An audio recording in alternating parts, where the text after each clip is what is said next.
পড়ার বিষয় পক্ষ থেকে বলছি, তোমরা যারা কলকাতা বিশ্ববিদ্যালয় হিস্ট্রি অনার্স নিয়ে ভর্তি হয়েছ, তাদের যে ফার্স্ট সেমিস্টারে তাদের একটা এসিসি পেপার থাকবে হিস্ট্রি অনার্সে। সেই পেপারটা হচ্ছে আর্কাইভ অ্যান্ড মিউজিয়াম।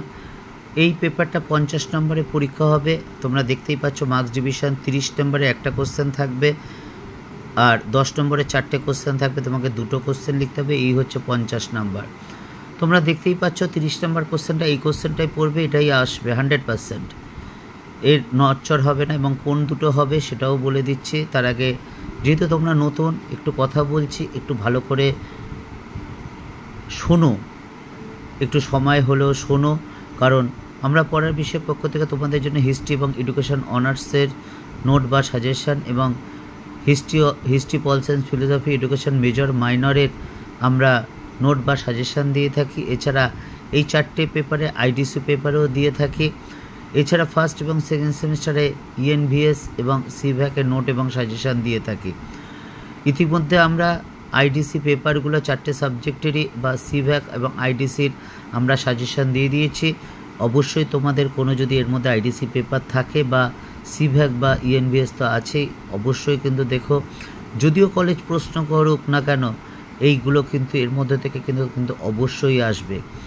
ইতিপূর্বে আমরা ফার্স্ট অনার্সের পেপারটা আমরা অর্থাৎ ডিএসসিসি পেপারটাও আমরা কিন্তু সাজেশান দিয়ে দিয়েছি। আজকে হিস্ট্রি অনার্সের বাকি পেপারটা দিচ্ছি। Archive and museum. দেখো, প্রথম যে আছে, সাম্প্রতিককালে তুমি ভ্রমণ করেছো এমন একটি সংগ্রহশালা বা লেখাগারের উপর একটি প্রতিবেদন লেখো। সংগ্রহশালা ইংলিশ কথাটা হচ্ছে মিউজিয়াম, লেখাগার হচ্ছে আর্কাইভ।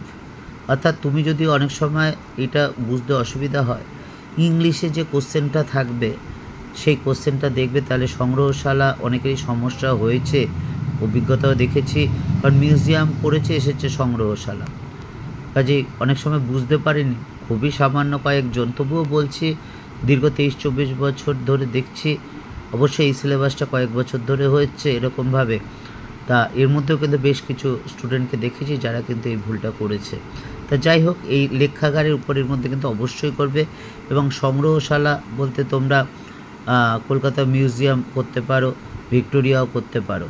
তা যাই হোক না কেন, এবার আমরা 10 নম্বরের আমরা সাজেশান নিয়ে আসি। এই 30 নম্বর এটা পড়বে, অবশ্যই কিন্তু এটাই আসবে। এবং লিখে অবশ্যই প্র্যাকটিস করবে,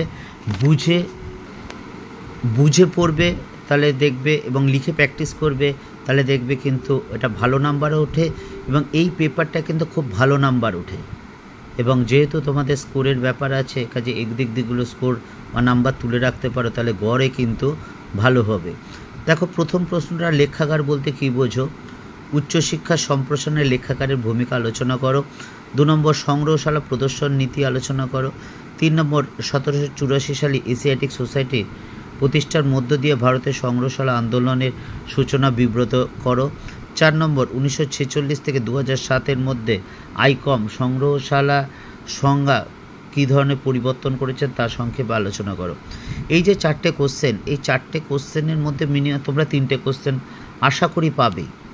কাজে এই 4টে কোশ্চেন বা প্রথম যে 30 নম্বরেরটা, ওইটা ভালো করে কিন্তু বুঝে লিখে প্র্যাকটিস করো, এখন থেকেই শুরু করে দাও।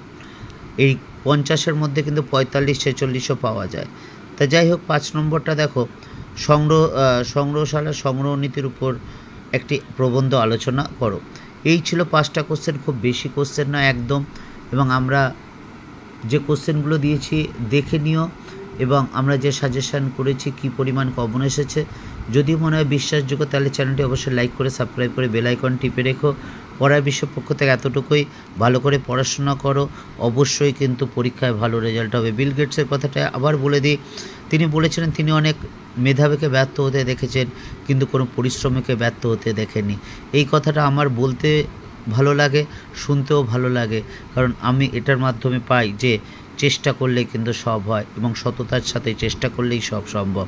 তুমি ভালো করে চেষ্টা করো, সততার সাথে চেষ্টা করো।